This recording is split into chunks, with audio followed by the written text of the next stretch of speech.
guys, I'm Sarah Morris. I'm here interviewing Ellie Wingate. Hi Ellie. Hi Sarah. Thank you for coming out. Of course. I have some reading questions for you. Since you're such an amazing reader, have you always loved reading? I have. When I was little, Mom would read to me and we would read together. She would read a page and I would read a page, which was always fun.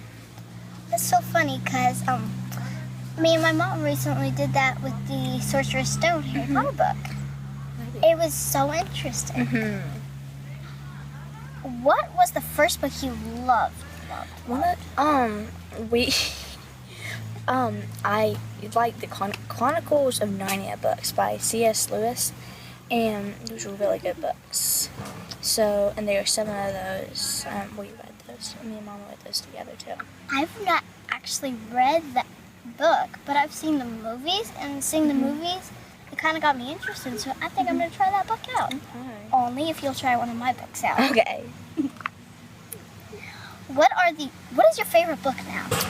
I like the Harry Potter books. I like the Percy Jackson books, which are really good. And then there's a new series that I found by Synonymous Boosh. It's called The Secret Series. And they're really funny, and the narrator is just hilarious. And everything is just hilarious. And so it's really cool. I bet the narrator is not as funny as me. That would be hard to beat, sir. Yes. How do you stay interested in reading when there are so many electronics you can play on these days?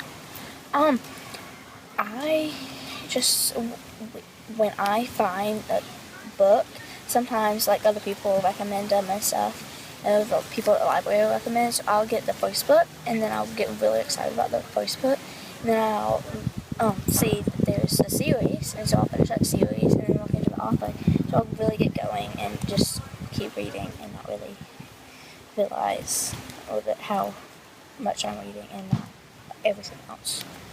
So you've told me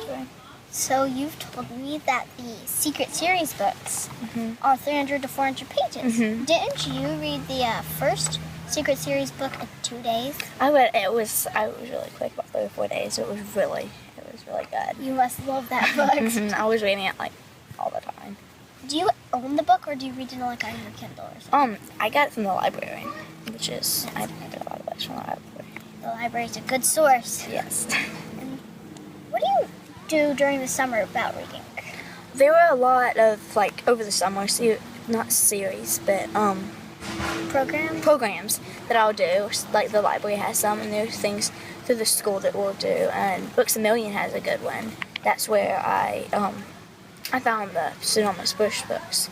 They were really good. You guys should try to go to your local library and find some of those summer reading programs. Do you ever read books that are also made into movies? And isn't the movie just like the book? How do you decide to read the book first? Growing up, Mama always pushed me to read the book first. And like the Harry Potter books, I always had to read the book first. And watching the movie was kind of a reward for doing the book. And so I would read, and I just kind of got in the habit of reading the book first. And I found that the books are a whole lot better than the movies, and the books make more sense. And the movies would make more sense once I read the book. And so I just kind of always have.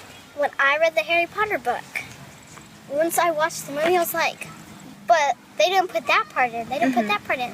That made me so mad. But I'm glad that I read the book first, so I know what I was missing out on. And on those books and on the Percy Jackson book, those are a lot of stuff that they include the ending part, but they don't include like when it's first mentioned. The second part doesn't make any sense because of that. Have you ever abandoned a book? I have. What was your latest book you abandoned? I'll go to the library and I'll get like a lot of books, and then one thing I'll do is I'll get like 5 or 6 books, and then I'll get the ones if I'm not like really want to read it. Like sometimes it'll look really good there, but then when I get home, I'm just like I don't want to read that, so I'll just return it kind of thing. I would like read like the first chapter. I'm like, oh my gosh, I don't want to finish this book. It gets to be just so boring. You just have to. Have you ever wanted to abandon a book so badly, but just pushed through it? I have, like, on the, again, on the Secret series, the 4th one, I think, it was kind of confusing because it was just, like, going back in between 2 different people's, like, line of vision. And it was good. I just didn't really want to, follow through on it. And so Mama made me finish it, and I'm so glad I did. Really good. I read a book lately this summer called The Frozen Fever book. I got so sick of it. It's just like watching this short film that is like a minute long and then having to read this book that's like 90 pages. Why can't you just make it shorter? And I'm glad I finished it. I understand more. And also with this 14th Goldfish book, I finished in 4th grade. It's this long book, and I was like, I want to finish this book already. Come on. I'll be so proud of myself when I do, so keep going. But I'm glad I finished it because I learned a lot about science. And surprisingly, octopuses. Is there a book you are looking forward to reading? Yes, the Riordan, he wrote the Percy Jackson books, and he's coming out with a new one called Son of Sobek, and it's like, can't remember.